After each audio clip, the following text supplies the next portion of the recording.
Throughout the years, Spider-Man films have not only given us some of the most iconic scenes in comic book film history, but they've also featured some of the most iconic outfits for the character, with the Raimi iteration of the classic suit being a fan favorite as well as new interpretations of the classic suit being well known, such as Spider-Man 3's black suit and the MCU Iron Spider. Spider-Man in film has given us iconic looks for the character that many may picture first when they hear the name Spider-Man. However, like any film franchise, Spider-Man has featured a lot of what-ifs throughout his years that could have changed today's films as we know it. Specifically today, I wanted to share my top 5 unused Spider-Man movie suits throughout the years, featured in various forms of concept art and production throughout multiple Spider-Man films and film appearances. This list will be ranked 5 through 1, with 1 being my personal favorite unused Spider-Man suit, or what I consider to be the best of the unused. And before we begin, be sure to subscribe to stay up to date with the #1 place on YouTube for quality content regarding all things Spider-Man, where if you see something reposted, it probably came from me first. Number 5.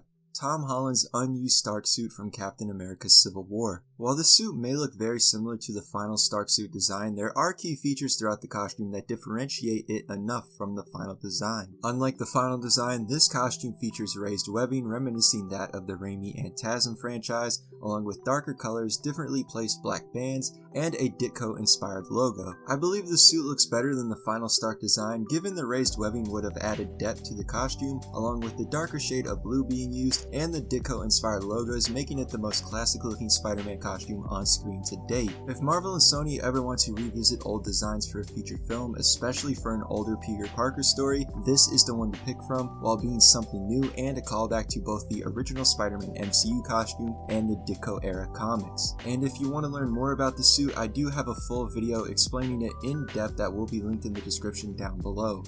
Number 4. Both Ben Reilly suits from Spider-Man Homecoming. Originally, I planned on making each suit a separate spot on this list, but I categorized them both together in one spot, since the relationship between these two costumes link with one character from the comics and would have made sense to see both on screen. While I do consider the final homemade suit design to be one of the best created, adding realism and relatability to the character, there's no denying that it would have been sensational to see the classic Scarlet Spider design on screen. In fact, back when it was first announced that Spider-Man would have both a classic and homemade suit in Civil War, I honestly thought we would be seeing the Scarlet Spider design on screen, along with the Ben Reilly Spider-Man design for the standard suit. Prior to the release of Civil War, 2 great versions of the classic design were featured in film, which is why I wanted the Ben Reilly design since they're classic, but also different enough from the original. And just the thought of the studio almost featuring these great designs for Spider-Man Homecoming was enough to get them featured in this video as one of the best unused suit designs in Spider-Man's film history, and one day I hope we do see the Ben Reilly design on screen.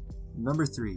Merritt's designs for The Amazing Spider-Man 2. While many consider The Amazing Spider-Man 2 suit to be one of their personal favorites, to me, I prefer the first movie's design while also not being the biggest fan of the TASM 2 design. While it may look good, the final costume is a lesser version of what was perfected 10 years prior, but with these two designs, either could have worked as an upgrade to the first film's suit, and not a replication of a franchise you're trying to differentiate yourself from. The designs not only upgrade the first film, but also give the audience the classic look of the character based on what was given in the first film. One of the complaints I have with the final TASM 2 suit is how low the logo appears on the front of the costume, and with these designs the logo is right where it should be. After looking at these two designs, I'm honestly upset the studio didn't decide on these. This not only fixes the issues with the first costume, but it also isn't a reskin of an old franchise look, but even with the costume not being exactly what I wanted it to be in TASM 2, the costume is one of the only good things to say about that film. Number 2.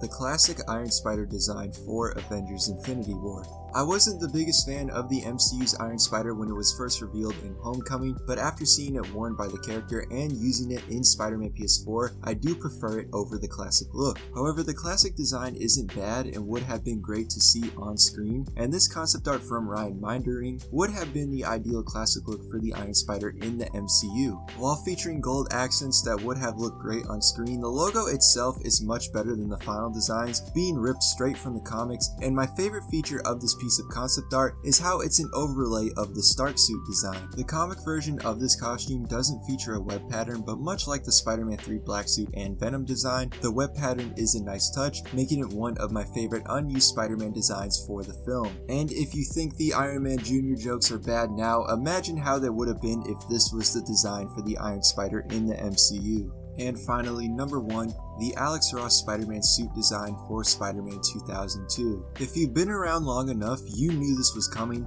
This is my favorite Spider-Man costume that isn't homemade and my personal favorite unused Spider-Man design. The costume includes many features I like, ranging from the black and red color scheme, reflective lenses, web shooters on the outside, and the overall clean look of this costume. What I also like about this suit is what could have changed if this costume were to be the final design featured throughout the first Spider-Man film. Since the film was a huge success and for many fans including myself the first exposure to the character of Spider-Man, I honestly could see this costume replacing the classic comic design due to the popularity of the film if it were to make the final cut. Overall, this is a very nice design by one of the most well-known artists in the comic book world and one of the few designs on this list that was more than just a drawing behind the scenes. And if you haven't seen it, my most successful video on this channel that isn't Spider-Man PS4 related goes over the physical version of this costume that was eventually scrapped for the film, and I do recommend checking it out because it's very interesting. So there you have it, my top 5 unused Spider-Man movie suits. Let me know what you guys thought of the video, including your favorite unused Spider-Man movie suits below, whether it be from this video or not. And as always, thanks for watching. Be sure to subscribe, follow my social medias, hit that like button, and I will see you guys again in my next video.